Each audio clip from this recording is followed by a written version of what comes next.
দীর্ঘ হাজার বছর পর হঠাৎ ফেরাউনের লাশ থেকে শোনা যায় অদ্ভুত শব্দ, যা শুনে গোটা বিশ্ববাসী হতবাক। শেষবারের মতো ফেরাউন কি বলতে চেয়েছিল সেই না বলা কথাটি হঠাৎ ফেরাউনের মুখ থেকে অদ্ভুতভাবে বের হয়। আল্লাহ তাআলা নিদর্শন হিসেবে ফেরাউনকে এমন ভাবে তৈরি করেছেন যেটা আজও ইতিহাস হয়ে রয়েছে। প্রত্যেক বছর নাকি ফেরাউনের লাশের উপরে অসংখ্য ইঁদুর এবং পোকামাকড় ছিটিয়ে দেওয়া হয়। এছাড়াও অবাক করা বিষয় হলো প্রাণের মৃত্যু হলেও কিভাবে তার চুল এবং নখ প্রতিদিন বাড়তে থাকে। আশ্চর্যের বিষয় হলেও এটা সত্য। তবে কি এর ব্যাখ্যা? সকল কিছু তথ্য জানতে ভিডিওটি শেষ পর্যন্ত দেখুন। ফেরাউনের নাম শুনেননি এমন মানুষ খুঁজে পাওয়া দুষ্কর। আমাদের দেশে কেউ কারোর প্রতি জুলুম করলে জুলুমকারীকে ফেরাউনের সাথে তুলনা করা হয়। ফেরাউন শুধু অত্যাচারের শাসক ছিলেন না, সে নিজেকে খোদা দাবি করত। আল্লাহর পরিবর্তে তার ইবাদত এবং পূজা করতে বলতো। ফেরাউন তার রাষ্ট্র ও ক্ষমতা টিকিয়ে রাখতে মানুষের উপর নির্মম নির্যাতন চালাতো। পবিত্র কোরআনে উল্লেখিত আছে, ফেরাউন তার দেশের শক্তিশালী ছিল। সে পুরো দেশবাসীকে বিভিন্ন ভাগে ভাগ করে নিজে একটি শক্তিশালী দল গঠন করে বাকি সব দলগুলোকে দুর্বল করে দিয়েছিল। পবিত্র কোরআনের ২৭টি সূরায় সর্বমোট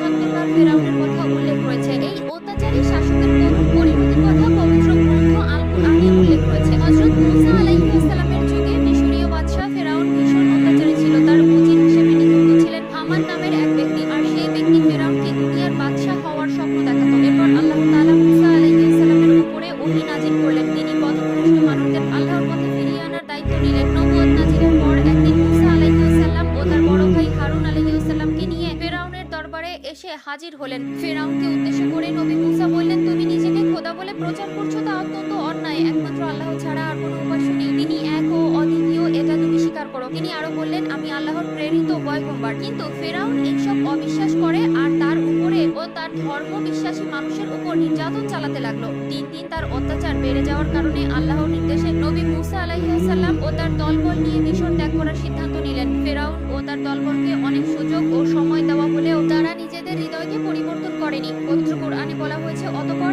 আমি তাদেরকে প্লাবন, পঙ্গপাল, উকুন ভেদ এবং রক্ত দ্বারা কৃষ্ট করি। সূরা আরাফ আয়াত ১৩৩। ফেরাউন যখন মূসা নবীকে হত্যা করার পরিকল্পনা করে, সেই সময় আল্লাহর আদেশক্রমে প্রাকৃতিকভাবে বিপদ তাদের চতুর্দিক থেকে গ্রাস করে ফেলে। এক পর্যায়ে সমস্ত দেশ ক্ষুধার্তের কান্নায় ভারী হয়ে আসে। আর হযরত মূসা আলাইহিস সালামের কাছে ফেরাউন যখন যুক্তিতর্কে হেরে গিয়েছিল, তখন সে ঘোষণা করল, তোমাদের হাত পা উল্টো দিক থেকে কেটে অতঃপর তোমাদের শুলে চড়াবো। এরপর আল্লাহ তাআলা মূসা আলাইহিস সালামকে আদেশ দিলেন, আমার বান্দাদেরকে নিয়ে তুমি রাতে বের হয়ে যাও। এরপর আল্লাহর নির্দেশে মূসা আলাইহিস সালাম সমুদ্র তীরে এসে দাঁড়ালেন। তখন দেখতে পেলেন ফেরাউনের বাহিনী তাদেরকে ধেয়ে আসছে। এরপর আল্লাহর নির্দেশে সমুদ্রে লাঠি দ্বারা আঘাত করার সাথে সাথে সমুদ্রের বুক চিরে বিশাল প্রশস্ত ৯টি রাস্তা তৈরি হয়ে গেল। শুষ্ক সেই পথ দিয়ে মূসা আলাইহিস সালাম ও তার বাহিনীরা স্বাভাবিকভাবে নদীর ওপারে চলে গেলেন। কিন্তু সেই পথ ধরে ফেরাউন যখন নদীর মাঝ বরাবর আসলেন, তখন আল্লাহর নির্দেশে মূসা আলাইহিস সালাম নদীতে আবারও লাঠি দিয়ে আঘাত করলেন। সেই নদীতে ভয়ঙ্কর জলস্রোতে পড়ে গেল ফেরাউন ও তার বাহিনী। ফেরাউনের মৃত্যুর বহু বছর পর ১৯০৭ সালে তার লাশ আবিষ্কৃত হয়। হেমস নামের সমাধি মন্দিরে ১৯৯৬ সালে একটি স্তম্ভ